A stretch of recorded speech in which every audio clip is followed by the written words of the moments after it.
শীতকাল হোক বা যে কোনো ওয়েদার চেঞ্জের সময় কিন্তু প্রত্যেকেরই প্রতিটা ঘরে ঘরে ঠান্ডা লাগা সর্দি হওয়ার একটা চান্সেস থাকে। আর এতে কিন্তু সবথেকে বেশি আক্রান্ত হয় বেবিরা। বাচ্চাদের ইমিউনিটি পাওয়ারটা যেহেতু খুবই কম হয়, তাই বাচ্চাদের কিন্তু ঝট করে ঠান্ডা লেগে যাওয়ার চান্সটা খুব বেশি থাকে। আর যখন বাচ্চারা সুস্থ থাকে আমাদের মাইন্ডটা কিন্তু ফ্রেশ থাকে, আমরা সমস্ত কাজে খুব ভালোভাবে মনোযোগ দিতে পারি। কিন্তু বাড়িতে বাচ্চা কাচ্চা যদি অসুস্থ হয়ে পড়ে তখন কিন্তু আমাদের একদম মাথা খারাপ হয়ে যায় এবং আমরা চাই যে তৎক্ষণাৎ বাচ্চাকে আমরা কিভাবে সুস্থ করে ফেলতে পারবো। তো এখন এই ওয়েদার চেঞ্জের সময় এই গরম ঠান্ডা ঠান্ডা গরম এরকম একটা টাইমে কখনো দেখছি হঠাৎ করে ঠান্ডা কমে যাচ্ছে, কখনো খুব বেশি শীত পড়ে যাচ্ছে। তো এরকম টাইমে কিন্তু কুহুর খুব বেশি ঠান্ডাও লেগে গেছে। আর আমি কিন্তু এই সময় ভীষণই চিন্তিত যে কিভাবে ঠান্ডা লাগাটাকে আমরা কমিয়ে ফেলতে পারি। অবশ্যই বাচ্চার যখন অনেক দিন ধরে ঠান্ডা লাগা থেকে থাকবে সেই সময় অবশ্যই কিন্তু আমরা ডক্টরের মেডিসিন নেব, কিন্তু তার পাশাপাশি আমরা যদি কিছু হোম রেমেডিস করতে পারি তো তখন কিন্তু বাচ্চাদের এই ঠান্ডা লাগাটাকে আমরা আরও তাড়াতাড়ি কমিয়ে ফেলতে পারবো এবং বাচ্চাদেরকে একটা রিলিফ দিতে পারবো। তো চলো বন্ধুরা, বেবি লাভ মম চ্যানেল আরও একটি নতুন ভিডিও নিয়ে তোমাদের সামনে হাজির হয়ে গেছি। আজকে তোমাদের সামনে সহজ কিছু হোম রেমেডি শেয়ার করব, যেগুলো কিন্তু তোমরা বাচ্চার শরীর খারাপের সময়, অসুস্থতার সময় তোমরা বাচ্চার উপর অ্যাপ্লাই করতে পারো। তো চলো আর দেরি না করে দেখে নিই সেগুলো কি কি।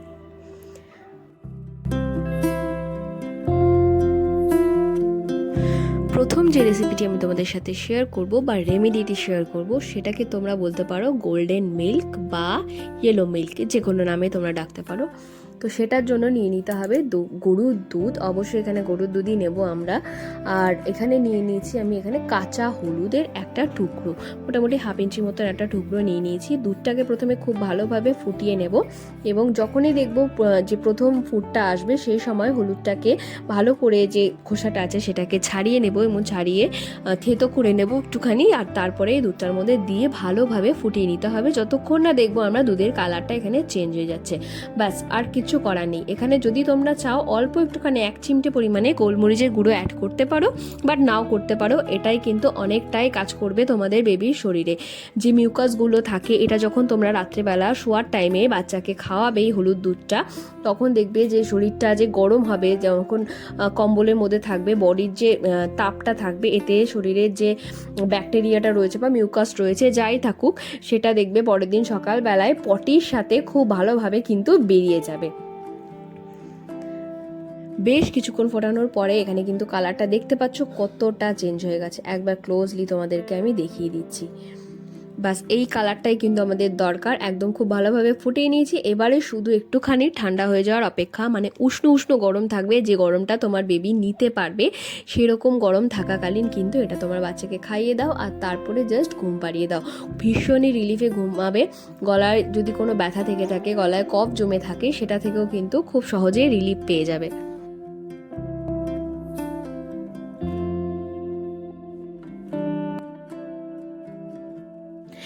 এবার চলো দেখাই পরবর্তী রেমেডি। তার জন্য নিয়ে নিয়েছি এখানে বেশ খানিকটা পরিমাণে তুলসী পাতা। তোমরা যদি কৃষ্ণ তুলসী বা কালো তুলসী পেয়ে থাকো সেটা তো পেলে কোনো কথাই নেই, সেটাতে ভীষণ ভালো কাজ দেয়।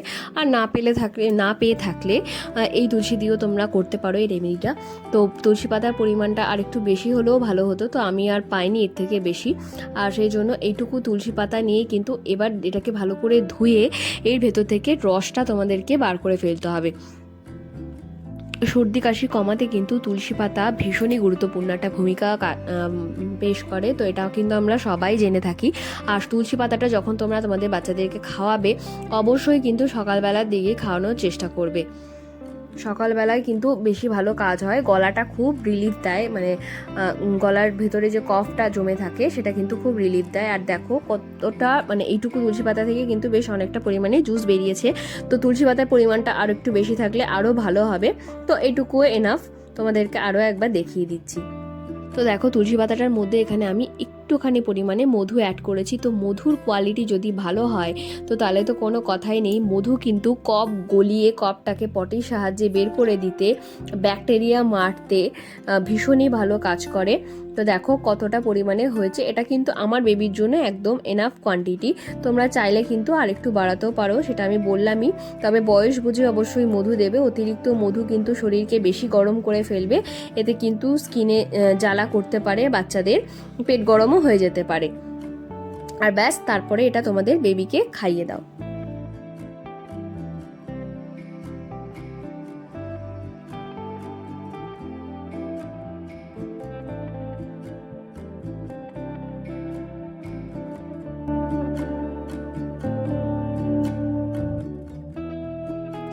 নাম্বার 3 যে রেমেডিটার কথা তোমাদেরকে বলবো, এটা ছোট বড়, বাকিগুলো ছোট বড় সবার জন্যই, তো এটা কিন্তু ছোট বড় সবার জন্য খুবই ভালোভাবে কাজ করবে। বড়দেরও যখন বুকে কফ জমা থাকবে বা শ্বাস নিতে কষ্ট হবে, নাক বন্ধ হয়ে যাবে, সেই সময় কিন্তু এরকম একটা রেমেডির কোনো তুলনায় হয় না। তো সাইনাসের প্রবলেম থাকলে কিন্তু ডেলি বেসিসেও তোমরা এই রেমেডিটা কিন্তু অবশ্যই ট্রাই করতে পারো। যাদের প্রতিনিয়ত ব্রিদিং প্রবলেম হয়, মাথা যন্ত্রণা করে সর্দির থেকে, তো সেই সময়ও কিন্তু এই রেমেডিটা খুবই ভালো কাজ করবে। এরকম ইলেকট্রিক কেটেল যদি তোমাদের বাড়িতে থাকে তো কেটেলে করতে পারো, বা কোনো হাঁড়ির মধ্যে কিন্তু জলটাকে খুব ভালোভাবে তোমরা ফুটিয়ে নিতে পারো। মোদ্দা কথা হচ্ছে খুব ভালো ফোটানোটা গরম জল তোমাদের লাগবে। আর তারপরে দেখো এরকম কুহুকে আমি এখানে বসিয়ে নিয়েছি, আর আমি ওর সাথে বসেছি। যেহেতু কুহু এখন খুব ছোট, তো একা একা কিন্তু ও স্টিমটা নিতে পারবে না। তোমাদেরকে কিন্তু বাচ্চাকে এই স্টিমটা নামাতে হবে খুব ভালোভাবে। খুব সাবধানে এটা করবে, গরম জল থেকে কিন্তু বাচ্চার যাতে কোনো ক্ষতি না হয় সেটারও খেয়াল রাখতে হবে।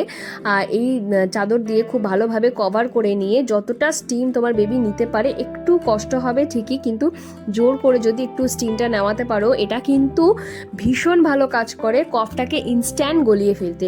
নাক দিয়ে কিন্তু দেখবে খুব সুন্দরভাবে কফটা বেরিয়ে আসবে, বা যখন কাশি হবে কাশির সাথেও কিন্তু কফটা উঠে আসবে। বুকে কফ জমার প্রবলেমটা কিন্তু হবে না। আর যদি বাচ্চা একটু বড় থাকে সে তো আরামসেই এটা নিতে পারবে।